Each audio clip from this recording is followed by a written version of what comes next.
امیر المومنین حضرت امام علی علیہ السلام نے نہج البلاغہ حکمت نمبر 83 میں ایک متحاصرائی کرنے والے شخص سے فرمایا جو آپ کی عقیدت مند تو نہ تھا لیکن آپ کی بے حد تعریف کر رہا تھا۔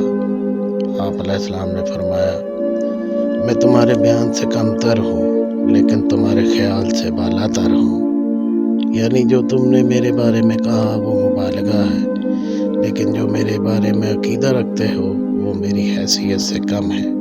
حکمت نمبر 84۔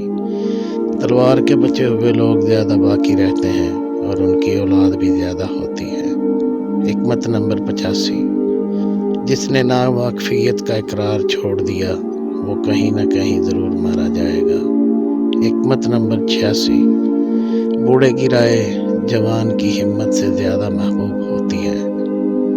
یا اسی طرح ایک اور مقام پر فرمایا یا بوڑھے کی رائے جوان کے خطرہ میں ڈٹے رہنے سے زیادہ پسندیدہ ہوتی ہے۔ حکمت نمبر 87۔ مجھے اس شخص کے حال پر تعجب ہوتا ہے جو استغفار کی طاقت رکھتا ہے اور پھر بھی رحمت خدا سے مایوس ہو جاتا ہے۔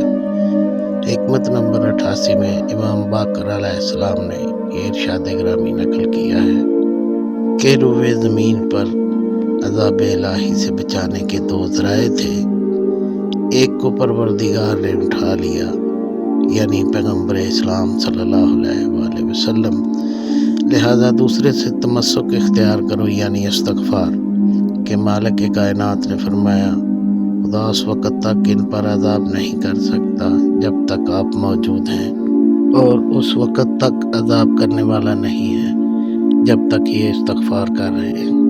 حکمت نمبر 99 اور 423 میں فرمایا جو اپنے باطن کی اصلاح کرے گا پروردگار اس کے ظاہر کو درست کر دے گا، اور جو اپنے دین کے لیے عمل کرے گا خدا اس کی دنیا کے لیے کافی ہو جائے گا، اور جو اپنے اور اللہ کے معاملات کو درست کرے گا پروردگار اس کے اور انسانوں کے معاملات کو بھی ٹھیک کر دے گا۔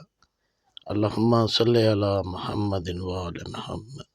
ویڈیو کو شیئر لازمی کریں تاکہ زیادہ سے زیادہ مومن مسلمان مولا کے کلام سے استفادہ حاصل کریں۔ والسلام۔